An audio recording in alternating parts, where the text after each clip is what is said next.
আমার আজকের এই ভিডিও গোটা পৃথিবীবাসীর জন্য, গোটা পৃথিবীবাসীর জন্য। ফলে আমি গোটা পৃথিবীর প্রত্যেকটা মানুষকে অনুরোধ করব আমার এই ভিডিওটা দেখার জন্য। এটা যদি আপনি মানুষ হন তাহলে আরও বেশি অনুরোধ, কারণ এটা মহা গুরুত্বপূর্ণ হতে চলেছে। আমার কথা শুনলে বুঝতে পারবেন। এটা হচ্ছে পৃথিবী কিভাবে পরিচালিত হয়, প্রাণগুলো কিভাবে বেঁচে থাকে, কিভাবে মৃত্যু বরণ করে, সে বিষয় নিয়ে আলোচনা করব। এটা হচ্ছে পৃথিবীর সাথে আছে আমার চাঁদ, পৃথিবীও আছে, চাঁদও আছে, আর সেই সাথে আছে আমার সূর্য, মানে যা যা দরকার হয় তাহলে সবই আছে না মনে হয়, তাই না? পৃথিবী আছে, চাঁদ আছে, সূর্য আছে, আর সর্বোপরি যেটা আছে বাতাস। বাতাস হচ্ছে আমাদের কি? বাতাস হচ্ছে আমাদের জীবন দানকারী, তাই না? প্রাণবাহু। তো আমার মনে হয় সবই আছে, তাই না? ধরুন একে একে শুরু করি। যেহেতু আমি টেবিল আছে, যদিও টেবিলে অনেক আবর্জনা আছে, হ্যাঁ।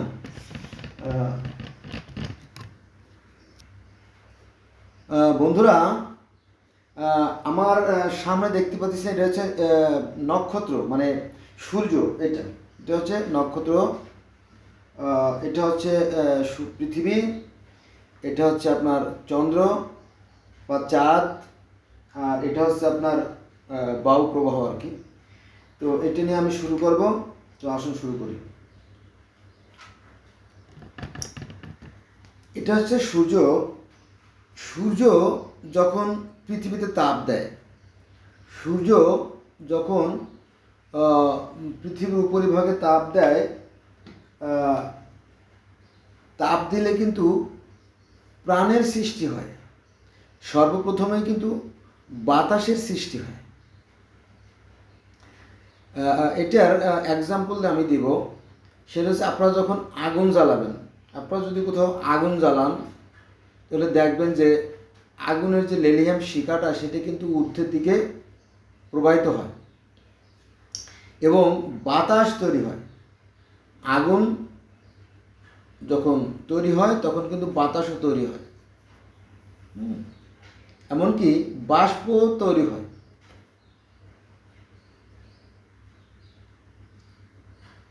তো এই বাতাস যেটা আমাদের প্রাণ বায়ুরূপ, এটা মূলত সূর্যের কারণেই সৃষ্টি হচ্ছে। বাতাস, তাপও সৃষ্টি হচ্ছে, বাষ্প তৈরি হচ্ছে, আলো সৃষ্টি হচ্ছে, ঠিক না? আমি আবার দেখাই। এই দেখেন, এই যে এটা কি হলো? এটা সূর্য। এটা কিন্তু আলো দিচ্ছে, তাপ দিচ্ছে, আবার আপনারা জানেন যে এটা কিন্তু জলীয় বাষ্প তৈরি করে, আবার বাতাসেরও সৃষ্টি করে। বাতাস যেটা না হলে পৃথিবীর কোন প্রাণীকুল, not only Bangladesh, Pakistan or India, around the world, all kinds of animal are live upon to oxygen. মানে গোটা পৃথিবীর মানুষ এই অক্সিজেনের পর নির্ভর করে বেঁচে থাকে। সেই অক্সিজেনটা কীভাবে তৈরি হয়? এই সূর্য থেকে। দেখেন, সূর্য কিন্তু এখন রাত, সূর্য নাই। কিন্তু সূর্য যখনই আলো দেওয়া শুরু করবে তখনই কী হবে? বাতাস সৃষ্টি হবে। বাতাসের সৃষ্টি হয়, দেখবেন। এটা আমি আলোচনা করবো বিস্তারিত একটু পরেই। বাতাসের সৃষ্টি হলো, তাপের সৃষ্টি হলো, আলোর সৃষ্টি হলো, বাষ্পের সৃষ্টি হলো, ঝড়ের সৃষ্টি হলো, ঋতু পরিবর্তনের সৃষ্টি হলো। সব কিছু সৃষ্টির মূলে এই সূর্য। চলুন শুরু করি।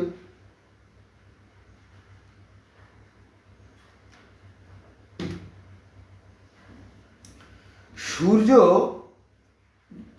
যখন তাপ দেওয়া শুরু করে, সূর্যের তাপটা যখন সাগরে, নদী, নালা, খাল, বিলে পড়ে, তখনই দেখবেন যে ঢেউয়ের সৃষ্টি হয়, অর্থাৎ বাতাসের সৃষ্টি হয়, ফলে ঢেউয়ের সৃষ্টি হয়। হ্যাঁ, এই জন্য পানিতে উথাল পাথাল ঢেউ শুরু হয় গোটা পৃথিবীতে কি হয়, ঢেউয়ের সৃষ্টি হয়। সূর্য যেখানে তির্যকভাবে, অর্থাৎ খাড়াভাবে অথবা বেশি তাপ দেয়, সেখানে বাতাসের ঘনত্ব বেড়ে যায়। সূর্য যেখানে বেশি তাপ দেয়, সেখানে বাতাসের ঘনত্ব বেড়ে যায়। এর উদাহরণ কি? এর উদাহরণ হচ্ছে যে, এই বাংলাদেশের কথাই বলেন, গরমকাল, বৈশাখ জ্যৈষ্ঠ মাস যখন প্রচণ্ড গরম, তখন দেখবেন কি প্রচণ্ড ঝড় শুরু হয়ে যায়, ঝড় বাতাস শুরু হয়ে যায়, তাই না? বৈশাখী, কালবৈশাখী ঝড়, কেউ বলে টর্নেডো, কেউ বলে হেরিকেন, কেউ বলে সাইক্লোন, এক এক দেশে এক এক নাম, তাই না? কেউ বলে টাইফুন। হ্যাঁ, তো যখন গ্রীষ্মকাল, পৃথিবীর যে অঞ্চলে গ্রীষ্মকাল, সেখানে সূর্যের প্রখর তাপের কারণে ওই জায়গার বাতাসের ঘনত্ব বেড়ে যায়, বাতাস চারদিকে ছুটাছুটি করে। বাতাস যখন চারদিকে ছুটাছুটি করে, তখন বাতাসের সৃষ্টি হয়। আর এই বাতাসটা হচ্ছে মানুষ, তারপরে জীবজন্তু, কীট পতঙ্গ, মাছ, সবার প্রাণের উৎস। প্রাণ সৃষ্টি হয় বাতাস থেকে। আমরা যে মানুষ, আমাদের যে প্রাণ বায়ুরূপ যে আত্মা, এই বাতাসটা আমাদেরকে কি প্রাণ দান করে। এই বাতাস যখন বন্ধ হয়ে যাবে, তখন আমাদের মৃত্যু ঘটবে। এই সূর্যের যে তাপের কারণে প্রাণের সৃষ্টি হচ্ছে, এই সূর্যের তাপের কারণে তাপ সৃষ্টি হচ্ছে। তাপ না হলে কি সব হিম শীতল হয়ে যেত, পৃথিবীটা ধ্বংস হয়ে যেত। তাপের দরকার আছে। তো তাপের কথা বলি। সূর্য যখন তাপ দেওয়া শুরু করে, তখন কি হয়, বাতাস সৃষ্টি হয়। তারপরে আপনার পৃথিবীতে যে গাছপালা আছে, পৃথিবীতে, গোটা পৃথিবীতে স্থলভাবে যত গাছ আছে, এই গাছে এই সূর্যের তাপ থেকে খাদ্য উৎপাদন করে। যারা বিজ্ঞানের ছাত্র, যারা সায়েন্সের ছাত্র, তারা বুঝতে পারবে যে সূর্যের তাপ যখন কোনো গাছের পাতার উপরে পড়ে, সে গাছটা ছোট হোক আর বড় হোক, কোনো সমস্যা নেই, সূর্যের তাপ যখন কোনো গাছের পাতার উপর পড়ে, তখন তাদের যে খাদ্য উৎপাদন প্রক্রিয়া, গাছের খাদ্য উৎপাদন প্রক্রিয়া শুরু হয়। তাকে বলে যে ফটোসিনথেটিক বা সালোক সংশ্লেষণ প্রক্রিয়া বলে। সালোক সংশ্লেষণ প্রক্রিয়া, অর্থাৎ গাছের খাদ্য উৎপাদন প্রক্রিয়াকে বলে সালোক সংশ্লেষণ প্রক্রিয়া। আমরা যেমন রান্না করি, রান্না হোক সেটা ভাত, হোক সেটা মাছ, হোক সেটা কিছু, যেমন রান্না করি, তো গাছের যে খাদ্য উৎপাদন প্রক্রিয়া তাকে বলা হয় সালোক সংশ্লেষণ প্রক্রিয়া। আর সেটা কিভাবে সংঘটিত হয়? সেটা যখন গাছের পাতার উপরে সূর্যের তাপ পড়ে, তখন বাতাসের থেকে এই গাছ কার্বন ডাইঅক্সাইড গ্রহণ করে আর সূর্যের তাপ, তিনটে জিনিস, এটা হচ্ছে কার্বন ডাইঅক্সাইড, এটা সূর্যের তাপ, এটা হচ্ছে কি গাছের যে শিকড় থাকে, ছোট হোক আর বড় হোক, শিকড় থেকে মূল লোমের মাধ্যমে শোষণ প্রক্রিয়ায় পানি ছুটে আনে। তো এই পানি, তিনটের সমন্বয়ে গাছ কী করে, খাদ্য উৎপাদন করে। আর খাদ্য উৎপাদন কীভাবে? গাছের পাতার উপরে একটা ছিদ্র আছে। আমরা যে ডিম খাই না, প্রতিদিন ডিম খাই, পোস্ট করে খাই, বয়েল করে খাই, সিদ্ধ করে খাই, ভেজে খাই, এই ডিমের গায়ে কিন্তু 1700 ছিদ্র আছে। আমার মনে হয় যে 99% লোক এই বিষয়টা জানে না, কিন্তু এটা বৈজ্ঞানিকভাবে সত্য যে একটা ডিমের উপরে 1700 ছিদ্র থাকে। আরও অনেক কাহিনী, সেখানে যাবো না, ডিমের রহস্য নিয়ে আলোচনা করবো না আজকে পৃথিবী কীভাবে পরিচালিত হচ্ছে সেটা নিয়ে আলোচনা করব। তো সেই প্রতিটা গাছের পাতায় ছিদ্র থাকে, দ্যাটস মিন পত্র রন্ধ্র, রন্ধ্র শব্দ ছিদ্র, সেই ছিদ্র থেকে আপনার বাষ্প নির্গত হয় যাতে পাতাটা সুরক্ষিত থাকে। এটা এক মহান কুদরত সৃষ্টিকর্তার, সাধারণ লোকে হয়তো বুঝবে না। তাহলে গাছ, গোটা পৃথিবীর যে গাছ, তারা এই সূর্যের তাপের মাধ্যমেই খাদ্য উৎপাদন করে। বুঝা গেছে? আচ্ছা, এবার আসেন, গাছ যখন খাদ্য উৎপাদন করলো তখন প্রথমেই গাছের যে উদ্ভিষ্ট ছেড়ে দেওয়া যে অক্সিজেন, সেই অক্সিজেন নিয়ে আবার প্রাণীকুল বেঁচে থাকে। যেমন পৃথিবীতে 4/3 যে জল বা পানি, এই পানিতে যে সমস্ত মাছ বাস করে, পৃথিবীর 4/3 যে মাছ বাস করে, তারা অক্সিজেন ছাড়া বাঁচতে পারে না। আবার পৃথিবীতে মানুষ, তারপরে পিঁপড়ে, উল্লা ডেল্লা, পাখি, হাতি, গন্ডার, আনাকোন্ডা, তিমি মাছের কথা বলছি, তাই না? তো পৃথিবীতে স্থলভাগে যত পাখি আছে এবং আকাশে ওড়ে যে সমস্ত পাখি, মোটামুটি যত প্রাণীকুল আছে পৃথিবীতে, গোটা পৃথিবীতে যত প্রাণীকুল আছে, এরা সেই অক্সিজেন খেয়ে বেঁচে থাকে। তার মানে গাছ কার্বন ডাইঅক্সাইড গ্রহণ করে আর অক্সিজেন তৈরি করে ছেড়ে দেয়, আবার পৃথিবীতে যত প্রাণী আছে তারা আবার সেই অক্সিজেন গ্রহণ করে, মানে পরস্পরের পরিপূরক। হ্যাঁ, সূর্য, চন্দ্র, আকাশ, পৃথিবী, বাতাস, প্রাণ, জীবন, সব কিছুর সাথে একটা সম্পর্ক আছে। তাহলে সূর্য তাপ দিলে গাছ খাদ্য উৎপাদন করে। প্রথমে গাছ যে অক্সিজেন ছেড়ে দেয়, সেই অক্সিজেন দিয়ে প্রথমে আমরা আমাদের জীবন রক্ষা করি, আমাদের প্রাণ বায়ু আমরা শ্বাস নিঃশ্বাস চালাই। আবার সূর্যটাও কিন্তু শ্বাস নিঃশ্বাস চালায়। সূর্য দেখেন, সূর্য যখন তাপ দেয় তখন কিন্তু সেই নিঃশ্বাসের সৃষ্টি হয়।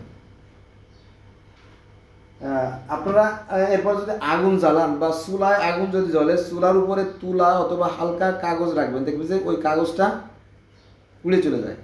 মানে সূর্যের তাপও এরকমটি বাতাসের সৃষ্টি হয়। আচ্ছা, তাহলে প্রাণের সৃষ্টি হয় এই সূর্য থেকেই। তারপরে খাদ্য তো গাছ তৈরি করলো, আর এই গাছের খাদ্য খেয়ে পানিতে যে প্রাণীকুল বসবাস করে তারা বেঁচে থাকে, যেমন প্লাসকটন, শ্যাওলা, গুল্ম, অন্যান্য লতা, যেগুলো পানিতে জন্ম নেয়। দেখবেন যে খেতে ওই মাছেরা শ্যাওলা খেতে আসে, অনেক আছে শ্যাওলা খেতে আসে মাছে।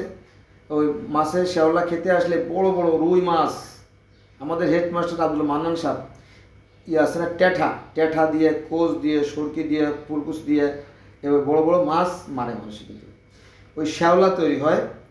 অর্থাৎ নদীতে পানিতে শ্যাওলা তৈরি হয়, সেই শ্যাওলা খায় কারা? মাছে। আচ্ছা, মানুষও শ্যাওলা খায়। মানুষের জন্য কি তৈরি হয়? ধান, চাল, আটা, গম, ডাল, তারপরে আপনার ছোলা, ডাবরি, গম, আম, জাম, কাঁঠাল, লিচু, পেঁপে, পেয়ারা, আঙ্গুর, বেদানা, নাশপাতি, যত পৃথিবীতে যত মানে খাদ্য তৈরি হয়, তাও কি ওই সূর্যের কারণেই। সূর্য তাপ না দিলে পৃথিবীটা কি হবে? পচে গলে নিশ্চিহ্ন হয়ে যাবে। ঠিক আছে, সূর্যের কারণেই পৃথিবীতে কি হয়? গাছের ফুল হয়, গাছের খাদ্য উৎপাদন হয়। যারা ঘরের ভিতরে, কাছের ঘরে অ্যাকুরিয়ামে যারা মাছ পালেন, তারা ছোট ছোট মোটরের মাধ্যমে সেখানে কি দেন? অক্সিজেন দেন, তাই না? এই অক্সিজেনও কি এই গাছের মাধ্যমে। তার মানে কি এই আমাদের যে প্রাণ বায়ু, যে নিঃশ্বাস, সেটাও কিন্তু সূর্যের তাপের কারণে গাছের মাধ্যমে আমাদেরকে বন্টন করা হয়। আবার আমরা যে খাদ্য খেয়ে বেঁচে থাকি, সেটাও এই সূর্যের কারণে হয়ে থাকে। এবং আমরা যে কথা বলি, বাতাসের মাধ্যম না হলে আমরা কথা বলতে পারতাম না, বাতাসের মাধ্যম না হলে আমরা নিঃশ্বাস নিতে পারতাম না। মানে সব কিছুর মূলে এই সূর্য বা শক্তি। এই জন্য পবিত্র কোরআন শরীফের আপনার সূরা নূর, পবিত্র কোরআন শরীফের সূরা নূরের 35 নম্বর আয়াত। কত? যেহেতু মোস্ট ইম্পর্ট্যান্ট একটা সাবজেক্ট, এই জন্য আমি আস্তে আস্তে বলতেছি। পবিত্র কোরআন শরীফের সূরা নূরের 35 নম্বর আয়াতে বলা হয়েছে যে আল্লাহই হচ্ছেন আকাশ এবং পৃথিবীর জ্যোতি। আল্লাহ হচ্ছেন আকাশ এবং পৃথিবীর জ্যোতি। তাহলে আকাশ, এই যে ফাঁকা আকাশ এবং এই পৃথিবীর জ্যোতি কি? এই পৃথিবীর জ্যোতি হচ্ছে এই যে সূর্য। এটা কিন্তু কোরআনের কথা, মাইন্ড করবেন না কিন্তু। এই যে এটা হচ্ছে সৃষ্টিকর্তা আল্লাহ, এটা হচ্ছে আল্লাহ।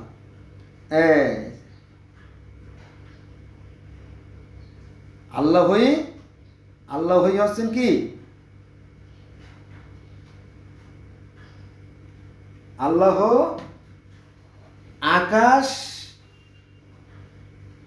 আকাশ তো এর বাইরে, তাই না? আকাশ এবং পৃথিবী, এই আকাশ এবং পৃথিবীর জ্যোতি হচ্ছে কে? আল্লাহ।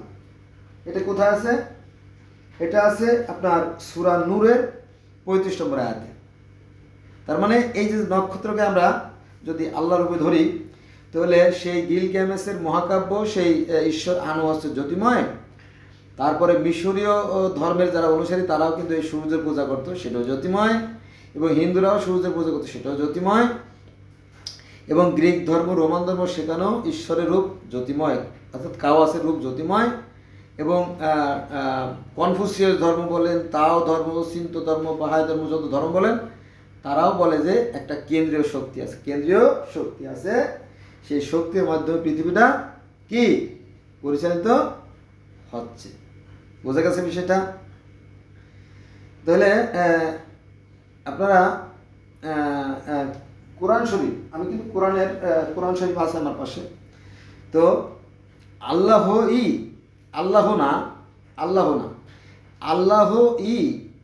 মাস্ট বি, আল্লাহ হচ্ছে আকাশ এবং পৃথিবীর জ্যোতি। এই পৃথিবী এবং এই যে আকাশ, যেখানে বাতাস প্রবাহিত হয়, সেই পৃথিবীর জ্যোতি হচ্ছে কি? এটা সূরা নূর আয়াত নম্বর 35। আচ্ছা, এবার আসেন বাইবেলে বলা হয়েছে ঈশ্বর হচ্ছে জ্যোতি এবং তেজরূপ। ঈশ্বর, ভগবান, হরি, নারায়ণ, গোবিন্দ, প্রজাপতি, ব্রহ্মা। সনাতন ধর্মের ভাইরা সেই সৃষ্টিকর্তাকে বিভিন্ন নামে ডাকে। তো সেখানে সেই যে ঈশ্বর, সেই যে ভগবান, তিনিও জ্যোতিরূপ। বেদের বহু জায়গায় আছে। তো আমি দেখেন নোট করে নিয়ে আসছি। এখানে আছে জ্যোতি ও তেজরূপ ভগবান, জ্যোতি এবং তেজরূপ ভগবান। সৃষ্টিকর্তা আল্লাহ কি? সেই জ্যোতি এবং তেজরূপ, যেটা নিয়ে আজকে আলোচনা করতেছি। তার মানে আমি কোরআনের নোট ওখানে আছে আমার, কোরআন থেকে আমি নিয়ে নিয়েছি। আল্লাহই হচ্ছেন আকাশ এবং পৃথিবীর জ্যোতি। আল্লাহ জ্যোতি, আল্লাহ হচ্ছে জ্যোতি বা নক্ষত্র। আর বেদও একই কথা বলতেছে যে জ্যোতি ও তেজরূপ ভগবান। এটা আছে যজুর্বেদের প্রথম কাণ্ডের প্রথম পাঠক 9:25 স্টেপ আছে, স্টেপের আপনার 25 নম্বর বাক্যে। তার মানে কি? কোরআন যা বলতেছে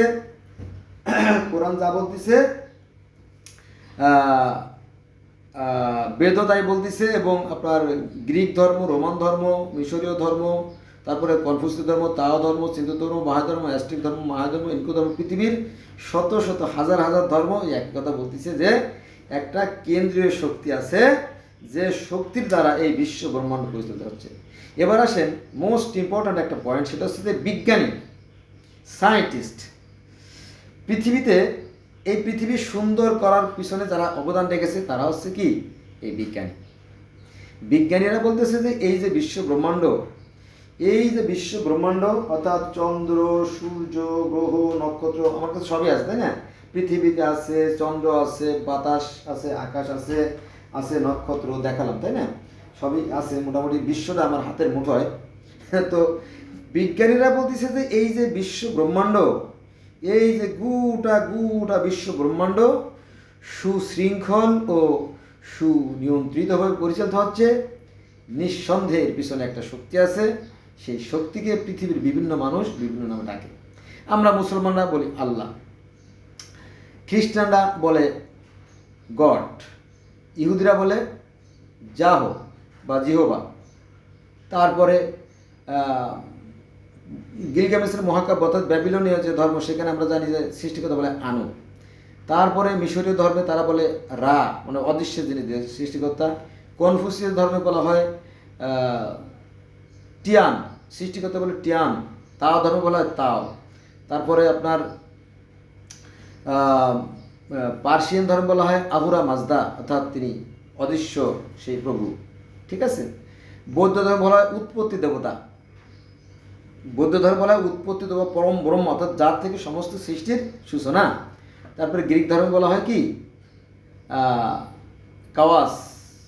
তারপরে আফ্রিকার কিছু ধর্ম আছে, তারা বলে সৃষ্টিকর্তা বলে কি বলেন যাহ। আবার আফ্রিকার আরও কিছু ধর্ম আছে, সেখানে বলা হয় ঈশ্বর বোম্বা। এইভাবে পৃথিবীর বিভিন্ন মানুষ সেই একই সৃষ্টিকর্তাকে বিভিন্ন নামে ডাকে। বোঝা গেছে বিষয়টা? আচ্ছা, এবার আসেন চন্দ্র এবং পৃথিবীর আকর্ষণের কারণে কি হয়? পৃথিবীতে জোয়ার ভাটা হয় না? জোয়ার ভাটা হয়। আপনারা দেখবেন যে যখন আপনার যখন পূর্ণিমা সবচেয়ে বেশি হবে, যখন পূর্ণিমা বেশি হবে, তখন নদীর, খালের, বিলের পানির উচ্চতা বৃদ্ধি পাবে। এটা কি চন্দ্র এবং সূর্যের আকর্ষণের ফলে কি হয়? জোয়ার ভাটা হয়।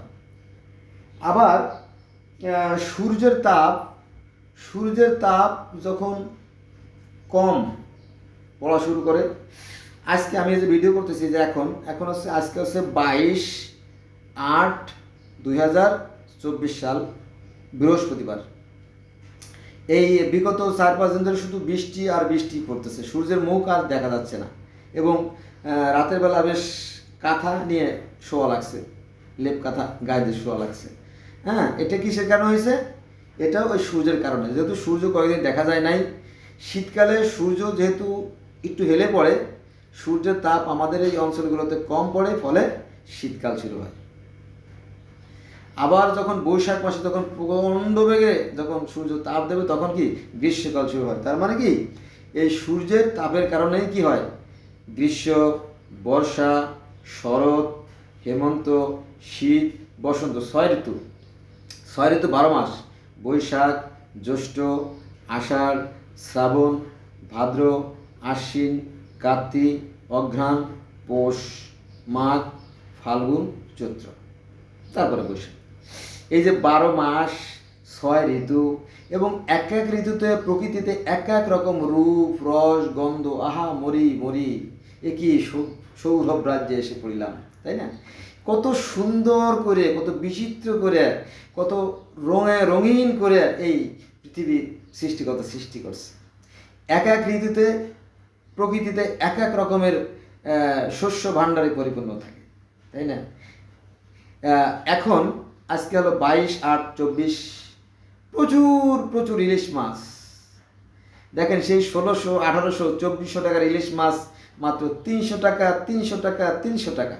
ইলিশ মাছের পরিপূর্ণ। আমি প্রতি বছর কিছু ইলিশ মাছ, 25-30টা ইলিশ মাছ আমি ফ্রিজে রেখে খাই। এই সিজনে ইলিশ মাছগুলো রেখে দেই, সারা বছর আমি খাই। দ্বিতীয় সময় আর ইলিশ মাছ সাধারণত কিনি না। ইলিশ মাছ আমার খুব পছন্দ। তো সেই ইলিশের সিজন, মানে অনেক কিছু প্রকৃতিতে যে কত পরিবর্তন। আমার একটা বন্ধু ছিল মোস্তফা কামাল, ওর ভাই তাকে একটা এয়ারগান কিনে দিয়েছিল। আমরা এই একদিন এয়ারগান নিয়ে আমরা এই এক সিজনে আমরা 17টা বক মারলাম, পানকৌড়ি সহ 17টা বক মারলাম। তো বড় বিচিত্র।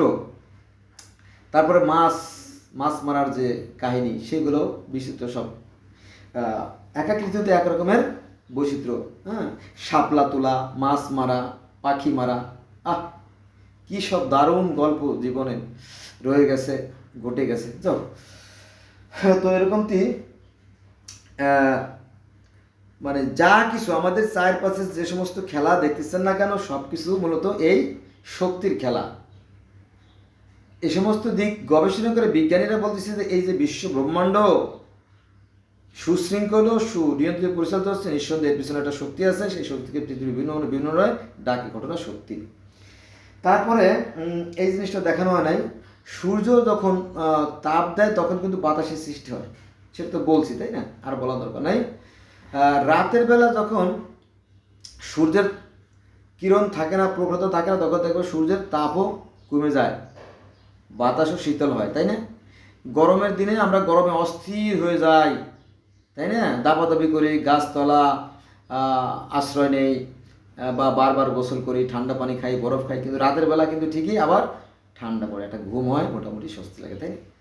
এটাও কিন্তু ওই সূর্যের কারণেই হয়, এই প্রকৃতির কারণেই হয়। এর অনেক কথা বন্ধুরা, অনেক কথা বলতে গেলে সপ্তাহ, মাস, বছর অনেক বলা, তাই না?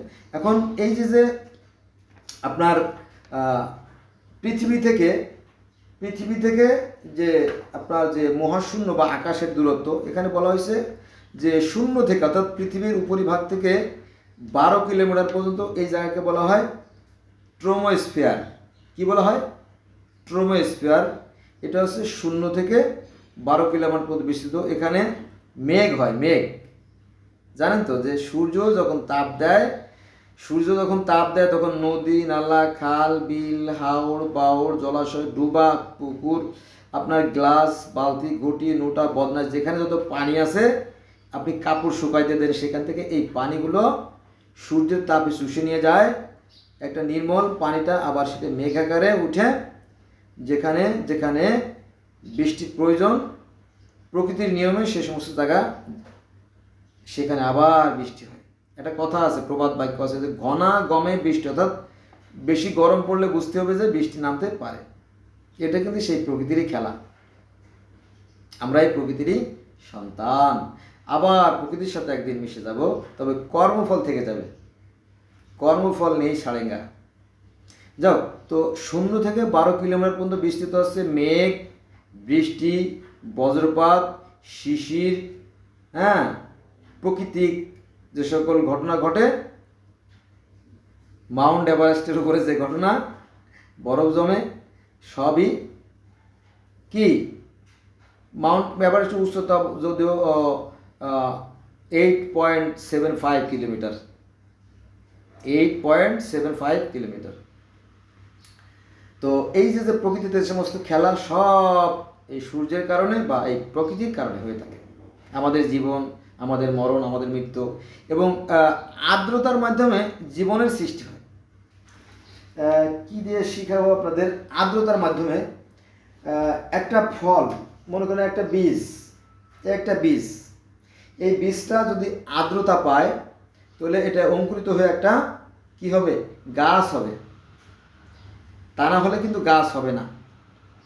এজন্য পানি, আমার হাতে পানি আছে দেখেন, পানি এবং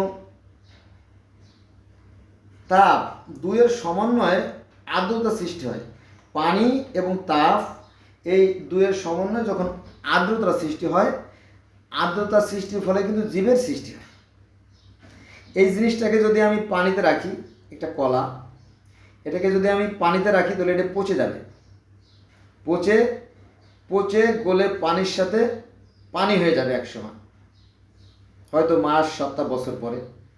আর এটাকে যদি আমি শুকনায় রাখি তাহলে এটা আস্তে আস্তে আস্তে শুকাইয়া বিবর্ণ একটা চামড়া, প্লাস্টিকের মতো একটা কালো বর্ণ কার্বন হয়ে যাবে। অর্থাৎ এই কার্বনের সমন্বয়ে এবং পানি, অন্যান্য উপাদানে এইগুলো সৃষ্টি, এগুলো প্রকৃতির কারণে হয়ে থাকে। একটা বীজ যদি আপনি পানির মধ্যে রাখেন তাহলে সেটা পচে যাবে।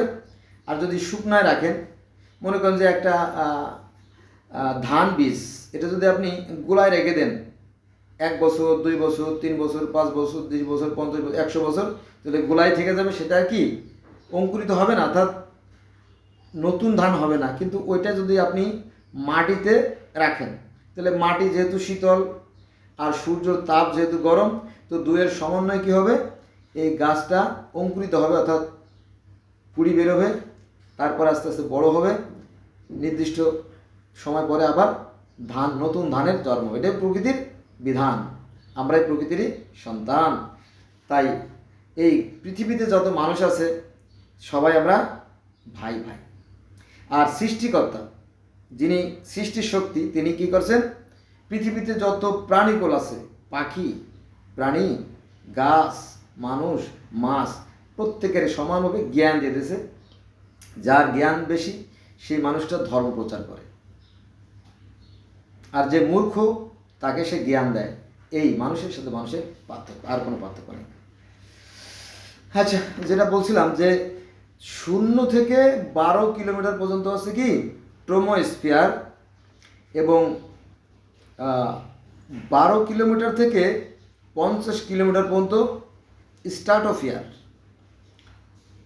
এটা হচ্ছে আপনার এই স্ট্রাটোস্ফিয়ার যে অঞ্চলটা, এই সমস্ত জায়গা দিয়ে বাণিজ্যিক বিমান, তারপরে সামরিক যে বিমানগুলো আছে, এই বিমানগুলো চলাচল করে। এবং সূর্যের যে ক্ষতিকর রশ্মি আছে, সূর্যের যে ক্ষতিকর রশ্মিগুলো আছে সেটা এই পর্যন্ত আসে, বাকি পর্যন্ত আসে না। এটা সৃষ্টিকর্তার বিধান। তারপরে আবহাওয়া নিয়ন্ত্রক যে বেলুন, আবহাওয়ার যে বার্তা আমাদের আর পাই না, আমরা পৃথিবীর মানুষের আবহাওয়ার যে আগাম বার্তাগুলো পাই, সেখানে যে মেশিন বসানো আছে, অর্থাৎ বেলুন বসানো আছে, সেটাও কিন্তু এই 50 কিলোমিটার থেকে 80 কিলোমিটার পর্যন্ত, যে 12 কিলোমিটার থেকে 50 কিলোমিটার পর্যন্ত যে জায়গাটা স্ট্রাটোস্ফিয়ার, সে জায়গায় এটা বসানো আছে। বোঝা গেছে বিষয়টা? তো এই যে আপনার সূর্যের যে ক্ষতিকর রশ্মি, যেমন অতি বেগুনি রশ্মি, আলফা রশ্মি, তারপরে আপনার রঞ্জন রশ্মি, এক্সরে রশ্মি, অনেক রকমের রশ্মি আছে, ক্ষতিকর রশ্মি, যেটা সাধারণ মানুষ জানে না। যারা সায়েন্টিস্ট, যারা বিজ্ঞানের ছাত্র, তারা এই বিষয়টা জানে। তাই আসুন, আমি আমার যারা মুসলমান ভাইরা বলবো যে আসুন আমরা বেশি বেশি বিজ্ঞান চর্চা করি। এই বিজ্ঞান চর্চা না করার কারণে মুসলমানরা পিছিয়ে পড়ে যাচ্ছে জাতি হিসেবে। বিজ্ঞান মানে সৃষ্টিকর্তার দেওয়া যে জ্ঞান, সেই জ্ঞানকেই বলে বিজ্ঞান। কিন্তু আলেমরা তাদের ব্যবসায়িক স্বার্থে এটার ভুল ব্যাখ্যা করে। আচ্ছা, এবার তৃতীয় স্তরে আসলাম, সেটা হচ্ছে আপনার মেসোস্ফিয়ার।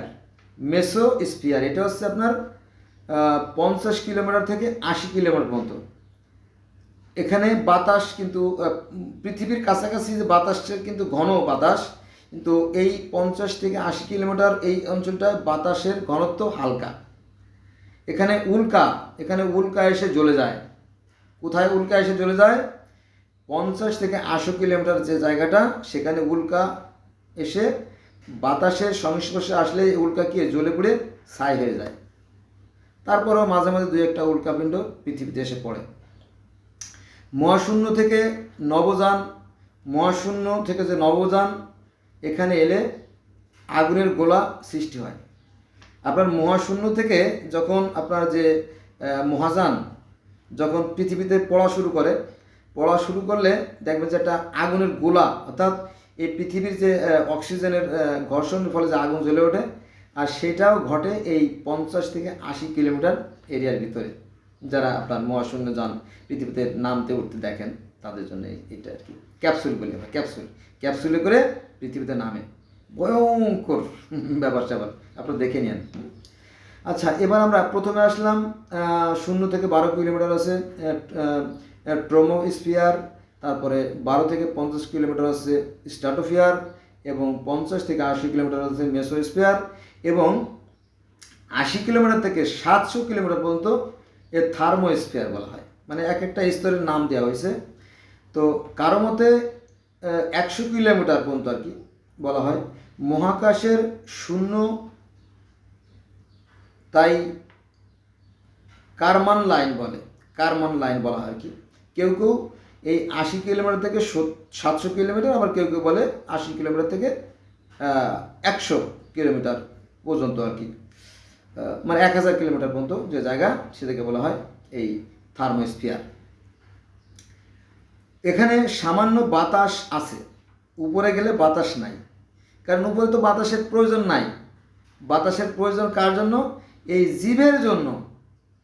এজন্য সূর্য যখন তাপ দেয় তখনই বাতাসের সৃষ্টি হয়, অর্থাৎ প্রাণের সৃষ্টি হয় পৃথিবীতে। তো যেহেতু উপরে প্রাণ নাই, এজন্য এই বাতাসের প্রয়োজন নাই, অতএব সেখানে বাতাসও নাই। একদম ঠিক আছে, তাই না? তাহলে এটা হচ্ছে থার্মোস্ফিয়ার এলাকায় মহাজাগতিক যে আলো এখান থেকে বাধাপ্রাপ্ত হয়। আন্তর্জাতিক মহাকাশযান স্টেশন এখান দিয়ে প্রদক্ষিণ করে। আন্তর্জাতিক মানে যে মহাকাশযান স্টেশন, অর্থাৎ যে সমস্ত মানুষেরা মহাশূন্যে যান তারা এখানে একটু বিশ্রাম নেন, রেস্ট নেন, এবং তাদের যে যানবাহন তাতে ফুয়েল বা গ্যাস, অক্সিজেন, ব্যাটারি যাই বলেন সেটা ঢোকান কোথা থেকে? এই 80 থেকে 100 কিলোমিটার যে জায়গাটা থার্মোস্ফিয়ার, এখান থেকে। বোঝা গেছে বিষয়টা? তারপরে চলে আসেন আপনার এক্সো স্ফিয়ার। এটা হচ্ছে আপনার 700 বা 1000 থেকে 10,000 কিলোমিটার পর্যন্ত। ওই যে 80 থেকে 100 কিলোমিটার, 1000 কিলোমিটার, অথবা 700 থেকে আপনার 10,000 কিলোমিটার যে জায়গাটা, সেই জায়গাটা বলা হয় কি? এক্সমো স্ফিয়ার। আমি হয়তো উচ্চারণটা ঠিক মতো বলতে পারবো না, কারণ এটা হচ্ছে আপনার বায়ুমণ্ডল এবং মহাশূন্য। আমাদের যে পৃথিবীর যে বায়ুমণ্ডল এবং সেই মহাশূন্য, এই মহাশূন্যের যে মিলন স্থল, সেই জায়গায় বলা হয় কি? এই এক্সমো স্ফিয়ার। এইটা যে কত বড় বিশাল, এটা বলাটা বেশ কঠিন। এই মহাশূন্য যে কত অসীম, এই মহাবিশ্ব যে কত অসীম, আমাদের এই ক্ষুদ্র সসীম মানুষের পক্ষে সেটা কি বোধগম্য হওয়াটা বা উপলব্ধি করাটা বেশ কঠিন। একটা পিঁপড়া যদি হাতিকে ওজন করতে চায়, তাহলে সেটা হবে বোকামি। একটা শিশু মায়ের গর্ভে লড়াচড়া করতেছে এবং মায়ের শরীরের নির্যাস খেয়ে সেখানে বেড়ে উঠছে, সেই মায়ের গর্ভে থাকা ভ্রূণ যদি চিন্তা করে আমি আমার মায়ের মুখটা দেখব, তার পক্ষে আদৌ সম্ভব নয়। ঠিক আমরা পৃথিবীর অভ্যন্তরে আছি, আমরা এই পৃথিবীর অভ্যন্তরে থেকে সেই মহান সৃষ্টি শক্তিকে বা সৃষ্টিকর্তাকে দেখা আদৌ সম্ভব নয়। এই পৃথিবীটা যদি ডিম হয়, তাহলে এই ডিমটাকে যিনি তাড়া দিচ্ছেন, তাহলে সে মুরগিটা কত বড়? এটা মনে করেন যে মুরগির ডিম যদি হয়, মুরগিটার অনেক বড়, অন্তত 20টা, 50টা, 100টা, 1000টা ডিমের সমান, তাই না? অনেকটা। যদিও এটা এভাবে তুলনা করাটা বোকামি, তারপরেও বললাম যে যেহেতু সৃষ্টিকর্তা আছে অসীম, অর্থাৎ তিনি সীমাহীন, সেই সীমাহীন সৃষ্টিকর্তাকে আমরা ক্ষুদ্র মানুষ বা এই সসীম মানুষের পক্ষে উপলব্ধি করা সম্ভব নয়। তবে যারা বিবেকবান, যারা চিন্তাশীল, যারা জ্ঞানী মানুষ, তারা সৃষ্টিকর্তাকে উপলব্ধি করতে পারেন মাত্র, কিন্তু সেই সৃষ্টিকর্তার চর্মের চক্ষু দ্বারা তাকে দেখা সম্ভব না। বোঝা গেছে? এটা পৃথিবীর শত শত কি হাজার হাজার লক্ষ কোটি যে ধর্ম আছে সবারই কথা। তাহলে এই সূর্যের যে তাপের কারণে কি হয়? বাতাস প্রবাহিত হয়। বাতাস না থাকলে কি শব্দ চলাচল করতো না, কারণ শব্দ চলাচলের মাধ্যম আছে বাতাস। যদি বাতাস না থাকতো তাহলে আমরা মোবাইলে কথা বললে কথা পৌঁছতো না, এবং আমাদের কথা কেউ শুনতে পারতো না। আপনারা দেখবেন যদি আপনার ব্যাংকে যান বা ভালো কোনো অফিসে যান, দেখবেন যে গ্লাস দিয়ে ঘোরা, গ্লাস বা কাঁচের ওই পাশে মানুষগুলো কাজ করতেছে, কথা বলতেছে, কিন্তু সেই কথাগুলো শোনা যায় না, তাই না? কারণ কি, সেখানে বাতাস চলাচল করে না, তাই শব্দ শোনা যায় না। এই বাতাস সৃষ্টি হয় এই সূর্যের কারণে। বাতাস না থাকলে পাখিরা উঠতে পারতো না। বাতাস না থাকলে আমরা মানুষেরা নিঃশ্বাস নিতে পারতাম না, প্রাণের সৃষ্টি হতো না। বাতাস না থাকলে পৃথিবীতে যে 800 কোটি মানুষ বর্তমানে আছে বা 900 কোটি মানুষ আছে, এদের কারো প্রাণ থাকতো না, আবার সবাই কি নিশ্চিহ্ন হয়ে যেতাম। যদি বাতাস না থাকতো, পৃথিবীতে যত গাছ আছে গাছ বেঁচে থাকতো না। যদি বাতাস না থাকতো, তাহলে পৃথিবীতে যত প্রাণীকুল আছে, অতিকায় হাতি, তিমি, পিঁপড়া, পাখি, কোনো প্রাণী বেঁচে থাকতে পারতো না। যদি বাতাস না থাকতো, তাহলে পৃথিবীর কোনো গাছ নড়াচড়া করতে পারতো না, খাদ্য উৎপাদন করতে পারতো না, আমরা মানুষও চলতে পারতাম না, স্থির হয়ে দাঁড়িয়ে থাকতাম। গাছে বাতাস না থাকলে খাদ্য উৎপাদন হতো না, আর গাছের খাদ্য উৎপাদন না হলে পৃথিবীর যে প্রাণীকুল আছে, 4 ভাগের 3 ভাগ যে পানি এবং ডাঙা বা স্থলে যে প্রাণীগুলো আছে, এরা সবাই খাদ্যের অভাবে মারা যেত। যদি বাতাস না থাকতো, তাহলে আমরা অক্সিজেন পেতাম না। যদি বাতাস না থাকতো, মিথেন, কার্বন ডাইঅক্সাইড, হিলিয়াম বা অন্যান্য যে গ্যাসগুলো আছে, এর কোনো কিছুই সৃষ্টি হতো না। বাতাস নাই তো অক্সিজেন নাই, বাতাস নাই তো একজন মানুষ বড় জোর 15 সেকেন্ড থেকে 3 মিনিট পর্যন্ত বেঁচে থাকতে পারতো, তারপরে সে মারা যেত এবং গাছ সব কিছু নিশ্চিহ্ন হয়ে যেত। বাতাস নাই, বাতাস নাই ফলে কি হতো জানেন? সূর্যের যে আল্ট্রা ভায়োলেট রশ্মি, তারপরে আপনার অতি বেগুনি রশ্মি, রঞ্জন রশ্মি, এমন তো অনেক রশ্মি আছে, ক্ষতিকর রশ্মি আছে। তো বাতাস নাই তো সূর্যের যে আল্ট্রা ভায়োলেট রশ্মি, সেটা ওই যে যে পৃথিবীর যে একটা 50 থেকে 80 কিলোমিটার মধ্যে একটা স্তর পর্যন্ত আসে, তারপরে আসতে পারে না। তো সেটা না এসে বাতাসের স্পর্শে আসলে সেটা কি হয়, ভ্যানিশ হয়ে যায় বা ধ্বংস হয়ে যায়, বা এই বায়ু স্তর সেটাকে প্রোটেক্ট দেয়, মানে রক্ষা করে। তো সেটা রক্ষা করতে, বাতাস না থাকলে সেটা রক্ষা করতে পারতো না। ফলে কী হতো, সূর্যের যে আল্ট্রা ভায়োলেট রশ্মি সেটা ভূপৃষ্ঠে এসে আঘাত করত এবং সাগরের যে সমস্ত পানি আছে, এই পানিকে ভেঙে অক্সিজেন এবং হাইড্রোজেন গ্যাস তৈরি করে ফেলতো। ফলে পৃথিবীটা পানি শূন্য হয়ে যেত, পৃথিবীর কোনো প্রাণীকুল বেঁচে থাকতে পারত না এবং পৃথিবীতে উল্কাপাত শুরু হয়ে যেত। বোঝা গেছে বন্ধুরা? এই বিষয়টা আমি আবারও বলি, তাই না? 43 মিনিট হয়ে গেছে। পৃথিবীতে যদি বাতাস না থাকতো, তাহলে সূর্যের তো প্রচণ্ড তাপ, ভয়ঙ্কর এক সীমাহীন এক তাপ, যেটা আমরা ক্ষুদ্র মানুষের পক্ষে কল্পনা করা আদৌ সম্ভব নয়। তো সেই সূর্যের যে আল্ট্রা ভায়োলেট রশ্মি, যে মারাত্মক যে রশ্মি, যে বেগুনি যে রশ্মি, সেই রশ্মিটা কী হতো, পৃথিবীর ভূপৃষ্ঠে অর্থাৎ আমরা যেখানে চলাফেরা করতেছি সেখানে আঘাত করত এবং সাগরে আঘাত করত। আঘাতের ফলে সাগরের যে পানি, সে পানি কিন্তু শেষ হয়ে যেত না, সেই পানিগুলো কখনো শেষ হতো না, সেই পানিগুলো ভেঙে যেত, সেই পানিগুলো ভেঙে অক্সিজেন এবং হাইড্রোজেনে পরিণত হতো এবং পৃথিবী হয়ে যেত পানি শূন্য। তখন আবার সেই যে পরিবেশটা তৈরি হতো, তখন সেখানে আবার উল্কাপাত শুরু হয়ে যেত। এই সমস্ত দিক বিবেচনা করে বিজ্ঞানীরা বলতেছে যে এই যে বিশ্ব ব্রহ্মাণ্ড, চন্দ্র, পৃথিবী, বায়ুমণ্ডল, বাতাস প্রবাহিত বায়ুমণ্ডল,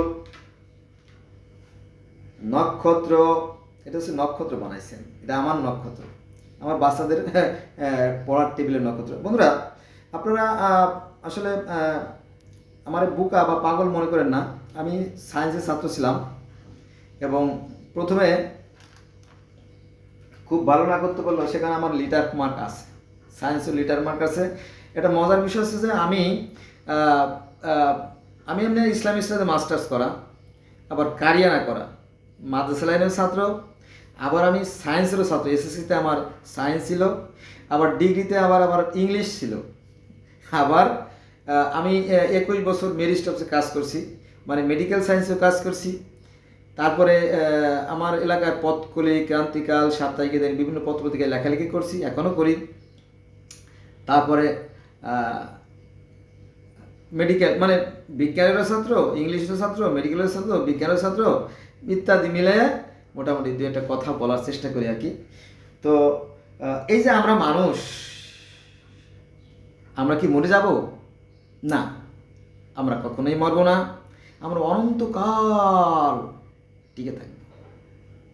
কারণ এই যা আছে বিশ্ব ব্রহ্মাণ্ডে, যা আছে বিশ্ব ব্রহ্মাণ্ডে তা আছে দেহভাণ্ডে। এই পৃথিবীতে পঞ্চভূতে গড়া, এই পৃথিবী পঞ্চভূতে গড়া, ক্ষিতি, অপ, তেজ, মরুত, বোম, এই 5 উপাদানে যেমন বিশ্ব ব্রহ্মাণ্ড গড়া আছে, আমাদের এই দেহের মতো এই সমস্ত উপাদান আছে। হ্যাঁ, সমস্ত উপাদান আছে। তার কয়েকটা অংশ বলি। মনে করেন যে পৃথিবীতে 3 প্রকার পানি আছে, যেমন নদী নালা খাল বিলের পানি মিষ্টি, সাগরের পানি লবণাক্ত এবং মহাসমুদ্রের পানি তিক্ত। ঠিক আমাদের মানব দেহের 3 প্রকার পানি আছে। একটা আছে আমাদের মুখের যে লালা, প্রতিনিয়ত আমরা যে কথা বলি, একটা রস এসে আমাদের মুখটা সিক্ত করে দেয়, ভিজিয়ে দেয়, তো এই মুখের পানি মিষ্টি। আবার চোখের পানি বা ঘামের পানি লবণাক্ত, বা শরীরে যে ঘাম হয় সেটাও লবণাক্ত। আর আমাদের মাঝে মাঝে শরীর যদি খারাপ হয়, যদি বমি হয় বা অজীর্ণ হয় বা ফুড পয়জনিং হয়, তাহলে দেখবে যে এই শরীরের ভিতর থেকে এক প্রকার তিক্ত, এক বিষাক্ত একটা বিশ্রী ধরনের একটা রস নির্গত হয়। সেটা হচ্ছে যাকে বলা হয় আপনার পাচক রস। দ্যাটস মিন পাচক রস মানে হজমে সাহায্য করে যে রসটা, সেটা আর কি। তাহলে 3 প্রকার পানি আমাদের দেহের মধ্যে আছে। আচ্ছা, সূর্যের যেমন তাপ আছে, আমাদের দেহে কিন্তু হার্ট যখন চলে তখন তাপের সৃষ্টি হয় এবং আমাদের ব্রেনে কিন্তু বিদ্যুৎ তৈরি হয়। আমরা যে খাবারগুলো খাই, এই খাবারগুলো ভাঙে, আমাদের শরীর ভেঙে এটাকে রাসায়নিক শক্তি, ইলেকট্রিক শক্তি, বিদ্যুৎ শক্তিতে রূপান্তর হয়। আমাদের ব্রেনেও বিদ্যুৎ শক্তি আছে। অর্থাৎ যা আছে বিশ্ব ব্রহ্মাণ্ডে তা আছে এই দেহভাণ্ডে। সনাতন ধর্ম মনে করে যে এই ব্রহ্মাণ্ড, এই এক একটা মানব দেহ একটা ব্রহ্মাণ্ড। বোঝা গেছে? এমনকি কোরআনও তাই বলে। কোরআন বলতেছে আল্লাহ থাকেন মানুষের কল্পের ভিতরে।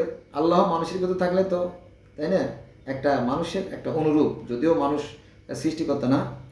যেমন শিশির বিন্দু সাগর নয়, শিশির বিন্দু বা পানির যে ফোঁটা এগুলো সাগর নয়, বা 1 গ্লাস পানি বা 1 বোতল পানি কিন্তু সাগর নয়, কিন্তু এর যে মূল উৎস সাগর। নদী, নালা, খাল, বিল, হাওর, বাউল, জলাশয়, পুকুর, ডুবা, গ্লাস, বন্যা, ভিজা কাপড়, যত পানির উৎস সব হচ্ছে কি, এর উৎস হচ্ছে সাগর। সাগর থেকে সমস্ত আসে। ঠিক তেমনি সৃষ্টিকর্তা আছে পরমাত্মা। আপনারা জানেন যে কিছুই যখন ছিল না তখন সেই পরমাত্মাই ছিল বা সেই আল্লাহ ছিলেন, আর কিছু ছিল না। তার থেকে মূলত সব কিছু সৃষ্টি, অর্থাৎ আমরাও তার থেকে সৃষ্টি। ঠিক আছে? এটা যেটা বলছিলাম যে আমাদের দেহে, পৃথিবীতে যেমন 4 ভাগের 3 ভাগ পানি, আমাদের মানব দেহের 4 ভাগের 3 ভাগ পানি। ইন্টারেস্টিং ব্যাপার না? কোষগুলোতেও, কোষ, কলা, টিস্যু যাই বলেন, পেশি আমাদের শরীরের ভিতরে যেগুলো দিয়ে তৈরি, তার ওই 4 ভাগের 3 ভাগ ওই পানি। বুঝা গেছে?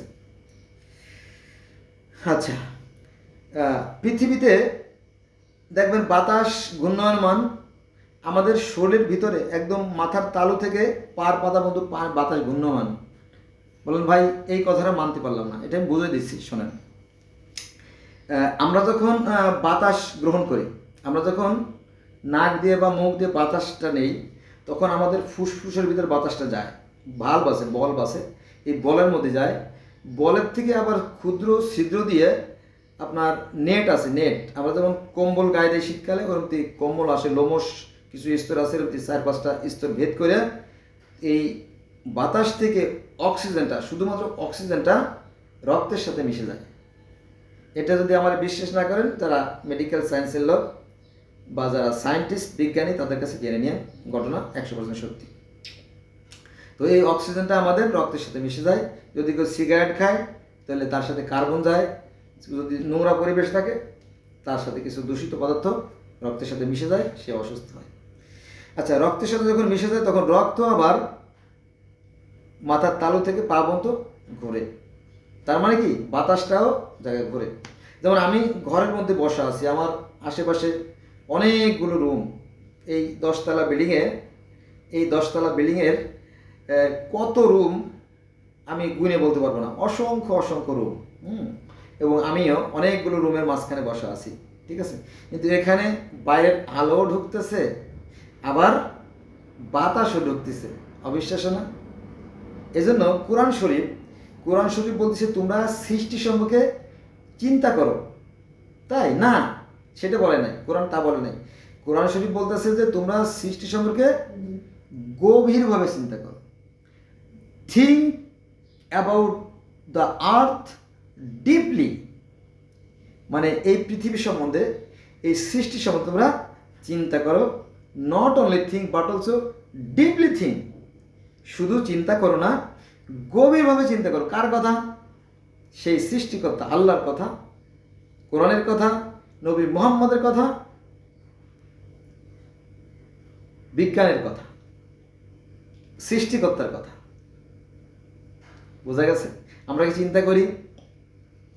যারা চিন্তা করে তারা উন্নত, তারা সভ্য জাতি। আমরা তো বাঙালিরা অসভ্য জাতি, অসুস্থ জাতি, মূর্খ জাতি। আমাদের ইউনিভার্সিটিগুলোতে খালি অস্ত্র, পিস্তল, গোলা বারুদ, এগুলো, এখানে কলম নাই, গবেষণা নাই, টন টন টন। তো বন্ধুরা, আমার ক্লান্ত লাগতেছে, আমি কাজে চলে যাবো আবার। আমার জন্য দোয়া করবেন, অনেক কষ্ট হয় বিষয়গুলো, তত্ত্বগুলো সংগ্রহ করতে কষ্ট হয়। তারপরে আমাদের এই দেহেতে যে পরিমাণ শিরা উপশিরা আছে, সেগুলোতে জোড়া দেওয়া হতো, তাহলে পৃথিবীকে 2বার পেঁচিয়ে আনা যেত। বোঝা গেছে? পৃথিবীতে যেমন বৃষ্টি হয়, যদি বেশি প্রচণ্ড গরম পড়ে, যদি পৃথিবীতে প্রচণ্ড গরম পড়ে, পৃথিবীতে যদি সূর্যের তাপ বেশি পড়ে, গরম পড়ে, তাহলে বুঝতে হবে যে কি, ঘনাগমে বৃষ্টি হয়। ঠিক একজন মানুষ যদি প্রচণ্ড তেপে যায় বা গরমে যায়, তাহলে সেও মানুষটাও কি, ঘেমে যায়। অর্থাৎ এই ঘামটাই হচ্ছে মানব দেহের বৃষ্টি। এই মানব দেহের যে অস্থিরতা, যে প্যালপিটেশন, সেটা হচ্ছে কি, ঘূর্ণিঝড়ের সাথে তুলনা করা যেতে পারে। আমি মাঝে মাঝে বলি, আমরা মূলত এই প্রকৃতির সন্তান। আমাদের পৃথিবীতে 800 কোটি মানুষ, প্রত্যেকটা মানুষের ধর্ম এক। সে কী ধর্ম? সেই ধর্মটা, সেই মানব ধর্ম হচ্ছে পৃথিবীর প্রত্যেকটা মানুষ সুখে হাসে, দুঃখে কাঁদে, শীতে কাঁপে, প্রত্যেকের আবেগ অনুভূতি এক। এই দেহে চর্বি আছে, যে চর্বি দিয়ে আপনার 90টা বা 75টা মোমবাতি তৈরি করা যায়। এই দেহের মধ্যে যে ফসফরাস আছে, তা দিয়ে আপনার দেয়াশালাইয়ের 200 কাঠি তৈরি করা যায়। এই দেহের মধ্যে যে কার্বন আছে, কালি আছে, সেই কালি দিয়ে পেন্সিল তৈরি করা যায়। মোটামুটি আমি সব বলতে পারবো না এই মুহূর্তে, কারণ মোটামুটি যা আছে এই বিশ্ব ব্রহ্মাণ্ডে, তা আছে এই দেহভাণ্ডে। তাই আমরা এই প্রকৃতির সন্তান। হ্যাঁ, এই প্রকৃতি আমাদের লালন করে। আবার যখন আমরা মারা যাব, তখন এই প্রকৃতি মায়ের কোলে আমরা আবার ঘুমিয়ে পড়ব। তবে একটা জিনিস রয়ে যাবে, কর্মফল। ভালো কাজের ফল কখনোই খারাপ হতে পারে না, আর খারাপ কাজের ফল কখনো ভালো হতে পারে। আমি এক ভিখারির সন্তান। ছোটবেলা আমার বাবা মারা গেছে, আমার বাড়ি পুড়ে গেছে, মায়ের প্যারালাইসিস, আজকে আমার ভিক্ষে করে খাওয়ার কথা ছিল, কিন্তু সৃষ্টিকর্তা আমাকে একজন সুন্দর মা দান করছিলেন। আমার মা খুব সতী সদবী মা ছিল। আমার মা চিন্তা করছে যে আমার সন্তানেরা লেখাপড়া শিখে মানুষ হোক। তো মায়ের চেষ্টা আর সেই সৃষ্টিকর্তার দয়ায় আমি সেই মানুষ কিছু জ্ঞান অর্জন করছি, মাস্টার্স কমপ্লিট করছি,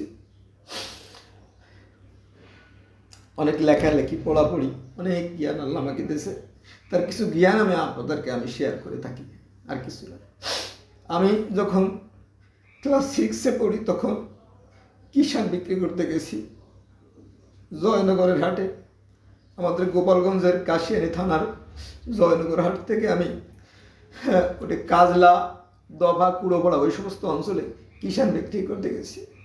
যখন ক্লাস 7-8-এ পড়ি তখন বাজারে কলা বিক্রি করছি, পান বিক্রি করছি। অনেক সাধনা করে আমি মাস্টার্স কমপ্লিট করছি। আমি শেখ সেলিম সাহেবের কাছে, গোপালগঞ্জের এমপি শেখ সেলিম, মানে তার কাছে আমি গেছি শতবার যে মামা আমি গরিবের সন্তান, আমার বাবা নাই, বড় ভাই নাই, আমার একটা চাকরি দেয়। দেব করে দেয় নাই। ধানমন্ডি 40 নম্বরে থাকতো স্বাস্থ্যমন্ত্রী। স্বাস্থ্যমন্ত্রীর বাসায় গেছি অসংখ্যবার, বলছি স্যার আমার একটা চাকরি দেন। তারপরে কর্নেল ফারুক সাহেব 96-97-তে উনি মতিঝিল জীবন বিমা ভবনের 14 তলায় বসতেন। কারণ বাজারে তখন 4 তলা ছিল সামিট ভবন, সেখানে বসতেন। পরে অবশ্য সামিট ভবন 14 তলা হয়েছে। তারপরে এমপি হোস্টেলে ঢুকতে বাম পাশে 7 নম্বর বসতে, সেখানে গেছি অসংখ্যবার, ওই স্যার একটা চাকরি দেন। আমি মিন্ট রোডে গেছি সাজেদা চৌধুরীর কাছে, আনোয়ার সাহেবের কাছে, ধর্মমন্ত্রী নুরুল হক সাহেবের কাছে। তারপরে ইস্টার্ন প্লাজা, হাতিরপুলে যে ইস্টার্ন প্লাজা আছে, সেই ইস্টার্ন প্লাজার পাশে হামদাদের যে হেড অফিস, ইউসুফ হারুন সাহেবের কাছে গেছি স্যার। তখন আমি কর্নেল ফারুক সাহেবের সুপারিশ এবং স্বাস্থ্যমন্ত্রী নুরুল হক সাহেবের সুপারিশ, ওনার বাড়ি ব্রাহ্মণবাড়িয়া সম্ভবত বা ময়মনসিংহে, তার সুপারিশ নিয়ে গেছি স্যার আমার একটা চাকরি, ছোট্ট একটা চাকরির ব্যবস্থা করে দেন। মানুষ বড় বেঈমান, মানুষ স্বভাবত নিকৃষ্ট এবং বিশ্বাসঘাতক প্রাণী। একটা কন্যা শিশুর ডিম্বাশয়ে, একটা কন্যা শিশুর ডিম্বাশয়ে 5 লক্ষ ডিম্ব থাকে। কয় লক্ষ? 5 লক্ষ ডিম্ব থাকে। সেখান থেকে মা কয়টা বাচ্চা দেয়? 500, 5000, 50, 1টা 2টে 5টা 10টা, তার বেশি বাচ্চা দিতে পারে না। আপনার বাড়ির আশেপাশে যে আম গাছ, জাম গাছ, কাঁঠাল গাছ, লিচু গাছ আছে, দেখবেন যে অফুরন্ত কুড়ি আসে। যদি সব কুড়ি থেকে যেত, আমের সব বকুল থাকলে আমের সাইজ হতো সরিষা দানার মতো। তা কি থাকে? থাকে না, জড়তে থাকে। জড়তে জড়তে একটা বুটায় 1টা আম, 2টে আম, 5টা 10টা আম থাকে, আবার কোনোটায় থাকেও না। এটাই প্রকৃতির খেলা। আমাদের নবী মুহাম্মদ সাল্লাল্লাহু আলাইহি ওয়াসাল্লাম বলছেন যে আমার উম্মত হবে 73 কাতার। সেই 73 কাতারের মধ্যে মাত্র 1 কাতার যাবে হকে পথে, অর্থাৎ জান্নাতে, আর বাকি 72 কাতার যাবে জান্নাতে। কিন্তু আমাদের আলেম ওলামারা বলে যে না, কলেমা পড়লেই জান্নাতে চলে যাবে, কলেমা পড়লেই জান্নাতে চলে যাবে, হজ করলেই জান্নাতে চলে যাবে, হ্যাঁ, নামাজ পড়লেই জান্নাতে চলে যাবে। এবং নামাজ পড়ে কপালে দাগ বানাতে বলে, সেটা কি আমাদের চকচক চকচক করবে, ঝিলমিল ঝিলমিল করবে, মানে লাইটিং ফোকাস মারবে। ওইগুলো দেখে ফেরেশতারা তাকে ধরে নিয়ে একেবারে জান্নাতের মধ্যে ঢুকিয়ে দেবে। এই সমস্ত অনেক গাঁজাখড়ি কথাবার্তা বলে। কারা? এই ধর্মগুরুরা। যে ভাই বলবেন যে আপনি তো এত সময় ভালো কথাই বলছিলেন, এখন তো মাটি করে দিলেন, আলেম, আল্লাহর আলেমের বিরুদ্ধে কথা বলতেছেন। হ্যাঁ, আমি আল্লাহর আলেমের কথা বলতেছি, আমি জেনে শুনে বুঝে বলতেছি। এরা ধোঁকাবাজ, এরা ধর্ম নিয়ে ব্যবসা করে। সৃষ্টিকর্তা যে জিনিসটা মানুষকে দিয়েছেন সেটা হচ্ছে জ্ঞান। পৃথিবীতে যত প্রাণী আছে, মাছ, অন্যান্য জীবজন্তু, পশু পক্ষী, কীট পতঙ্গ, পাখি, গাছপালা, মানুষ, সবাই সৃষ্টিকর্তা ভালো মন্দ জ্ঞান দিয়ে সৃষ্টি করছে। এই ভালো মন্দ জ্ঞান দিয়ে চলতে পারলেই এনাফ। যারা ভালো মন্দ জ্ঞান দিয়ে চলবে না, কি আমি বলবো না, কোরআন থেকে বলি, বলছে কিছু মানুষ আছে যারা দেখেও দেখে না, শুনেও শোনে না, আর বুঝেও বোঝে না, তারা চতুষ্প জন্তু চাইতে নিকৃষ্ট।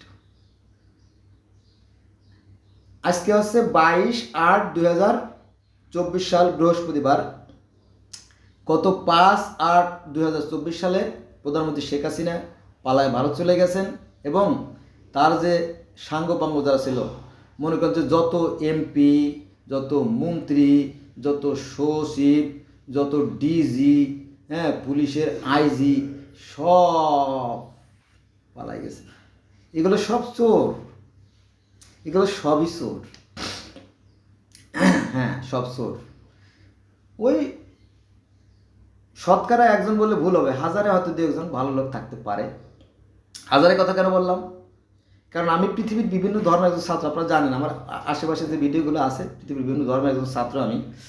তো আমি ভগবত গীতায় একটা বাক্য পড়েছি, তো সেখানে আছে যে সেখানে বলা আছে, হাজারে একজন আমারে খোঁজে, হাজারে একজন আমারে খোঁজে, আর যারা আমারে খোঁজে তার মধ্যে হাজারে একজন আমারে পায়। তার মানে কি, কোটিতে একজন জান্নাতে যেতে পারবে। যেমন আমি যে এক্সাম্পল দেখালাম যে হ্যাঁ, অসংখ্য অসংখ্য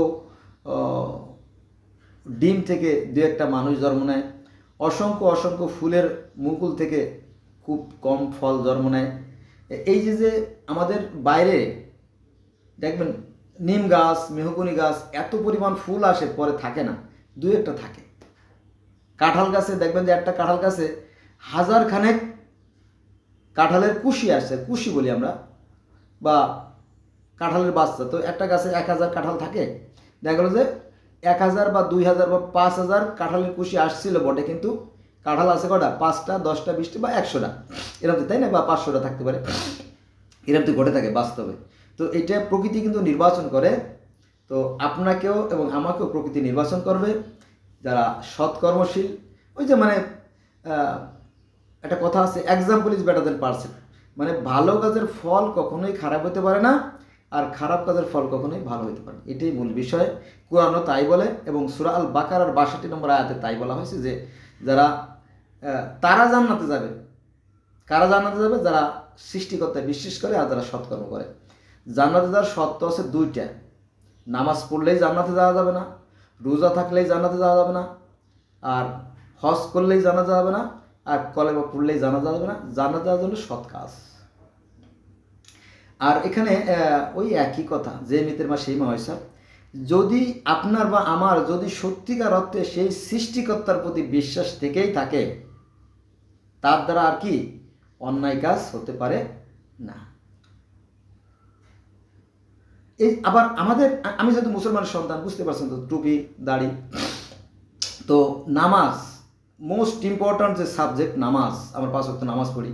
এই নামাজের কাজও সৎ কাজ করা। ইন্নে সালাতা তানহা আনাল ফাহশা ওয়াল মুনকার ওয়াল বাগি। ইন্নে মানে নিশ্চয়ই, মাস্ট বি, অবশ্যই, ইন্নে সালাতা তানহা আনাল ফাহশা। এই ফাহশা মানে কি? মন্দ বা খারাপ কাজ থেকে বিরত রাখে। বোঝা গেছে? ইন্নে সালাতা তানহা আনাল ফাহশা ওয়াল মুনকার ওয়াল বাগি। নিশ্চয়ই মানুষকে এই নামাজ অন্যায়, অপকর্ম, অসৎ কাজ থেকে বিরত রাখে। এখন আপনি আপনার বিবেক, এখানে কিন্তু দাড়িপাল্লা দেওয়া আছে মানুষকে চলার জন্য। আপনার মনে যদি কোনো প্রশ্ন উদয় হবে মনে, আর জিজ্ঞেস করবেন আপনার বিবেককে। বিবেক, আমার মনে হয় বিবেক 100% উত্তরদানে সক্ষম। মিশরীয়রা এই যে আপনার ক্যালেন্ডার আবিষ্কার করছে, এটা কোনো ধর্মীয় গ্রন্থ থেকে না। তারা জ্যামিতি আবিষ্কার করছে, তারা গণিত আবিষ্কার করছে, তারা কৃষি কাজের যন্ত্রপাতি আবিষ্কার করছে, তারা চিকিৎসার যে মেডিসিন সেগুলো আবিষ্কার করছে, তারা ক্যালেন্ডার আবিষ্কার করছে, হ্যাঁ, তারা মমি আবিষ্কার করছে। এই যে আবিষ্কার, এই যে টিটেনাস আবিষ্কার, ধনুষ্টঙ্কর আবিষ্কার, আপনার এক্স-রে আবিষ্কার, তারপরে আপনার বিভিন্ন চিকিৎসার আবিষ্কার, এগুলো কিন্তু ওই ধর্মগ্রন্থ থেকে আসে নাই। এগুলো এই বিবেক, জ্ঞান, আকল, মেধা, মনন, এই মস্তিষ্ক, এই মাথাকে কাজে লাগে আসছে। তাই I shall request my dear friend and my brothers of Muslims, let's go we practice science. Have you understood my speech? তো আমি সকল ভাইদেরকে এবং আমার যারা মুসলমান বন্ধুরা আছেন, যারা শুনছেন, তাদেরকে অনুরোধ করবো, আসেন আমরা বিজ্ঞান চর্চা করছি। বিজ্ঞান মানে জ্ঞান, বিজ্ঞান মানে সৃষ্টিকর্তা দেওয়া জ্ঞান, সেটা হচ্ছে বিজ্ঞান। আমরা মুসলমানরা অন্ধ কূপের মধ্যে পড়ে আছি, কুয়ার ব্যাঙের মতো পড়ে আছি, মনে করি যে আমরা জান্নাতে যে সেখানে গাঁজা, মদ, জুয়ো, তাড়ি, ভাং, মাগি, মদ, মানে জুয়ো তো বলছি, মানে মাগি, মদ, যত ফুর্তির যে জিনিস আছে, মানে পৃথিবীতে যেগুলো অবৈধ আছে সেগুলো জান্নাতে বৈধ করে দেওয়া হবে। বাকবাকুম বাকবাকুম, তখন আমরা আরাম করে থাকবো, আরাম। পাছা পাছা লাল হয়ে যাবে সেনাবাহিনীর লাঠির বাড়িতে। ভণ্ডামি ছেড়ে দেন, ভালো কাজ করেন। আমার প্রশ্ন রয়ে গেল, আমার মোবাইলটা যেটা সময় অফ হয়ে যেতে পারে আর কি, মেমোরি শেষ, 1 ঘন্টার বেশি হয়ে গেছে। আমাদের সংসদ ভবনে আমাদের বাংলাদেশে যদি 93%, 98% মুসলমান থেকে থাকে, আমার প্রশ্ন রয়ে গেল যে আমাদের সংসদ ভবনে কেন একজন হাফেজ নাই, একজন কারি নাই, একজন মুফতি নাই, একজন মুহাদ্দিস নাই, একজন পীরে, কি জানি বলে, পীরে কামেল, আলেমে হক্কানি, শাইখুল হাদিস, আল্লামা আল্লামা আলহাজ হজরত মাওলানা শাহ সুফি, অনেক আল্লামা আছে, আল্লাহওয়ালা লোক আছে, অনেক বুজুর্গ আছে, তারা নাই কেন? কেন নাই? কারণ জনগণ জানে এরা ভণ্ড, অথবা এদেরকে কেউ জেনেও সম্মান করে না। আসুন আমরা সৎ হই, সত্যের চর্চা করি, পৃথিবীটা অনেক সুন্দর। আপনি যদি সূরা আল বাকারার 30 নম্বর আয়াতে দেখেন, তাহলে আমাদের সৃষ্টিকর্তা আল্লাহ ওই একই কথা বলছিল যে, হে ফেরেশতারা, আমি তো পৃথিবীতে আমার খলিফা প্রতিনিধি অর্থাৎ আদমকে পাঠাতে চাচ্ছি, তোমাদের কি মতামত? এই পৃথিবীতেই আদমকে পাঠানোর জন্য প্রস্তুত করা হয়েছিল, এই পৃথিবীটাই স্বর্গের মতো ছিল, কিন্তু এই স্বর্গের মতো সুন্দর পৃথিবীটাকে মানুষে নরকের মতো করে ফেলছে। এখন তারা কল্পনার স্বর্গে বসবাস করে। মিথ্যা কথা, স্বর্গটাই পৃথিবীতেই ছিল, জান্নাতটাই পৃথিবীতেই ছিল। এই পৃথিবীকে ভেঙে আবার নতুন করে আবার সুন্দর জান্নাত গড়বে সৃষ্টিকর্তা, সেটাই পৃথিবীতে থাকবে। তবে সেখানে হিংসা, বিদ্বেষ, ঘৃণা, লোভ, মোহ, কাম, ক্রোধ এগুলো থাকবে না। তো বন্ধুরা, অনেক সময় আপনারা আমার সাথে থাকবেন, কী বলে আপনাদেরকে ধন্যবাদ দেবো জানি না। যারা আমার ভিডিও দেখছেন তাদের জন্য অশেষ দোয়া, আশীর্বাদ, prayer. Peace peace be upon you, peace be upon you. অনেকে আবার ইংলিশ বুঝবে না। পিস মানে শান্তি, বি মানে হোক, আপ মানে উপরে, অন, ইউ মানে আপনার প্রতি শান্তি ঘোষিত হোক। পিস বি আপন ইউ, এটা হচ্ছে সালাম, আসসালামু আলাইকুম আর কি এর অর্থ। তো সালামও রইল, পিসই রইল, দোয়া রইল, আশীর্বাদ রইল। আপনারা আমার সাথে থাকবেন। আমি গোটা পৃথিবীর বিভিন্ন ধর্মের ছাত্র, তবে আমি প্রকাশ্যে কথা বলতে যাই না।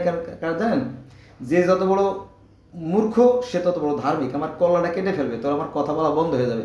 আমার তো মরতে হবে, আমি মরার জন্য রেডি, কিন্তু কল্লাটা তাড়াতাড়ি কেটে ফেলবে, এই জন্য আমি প্রকাশ্যে যাই না।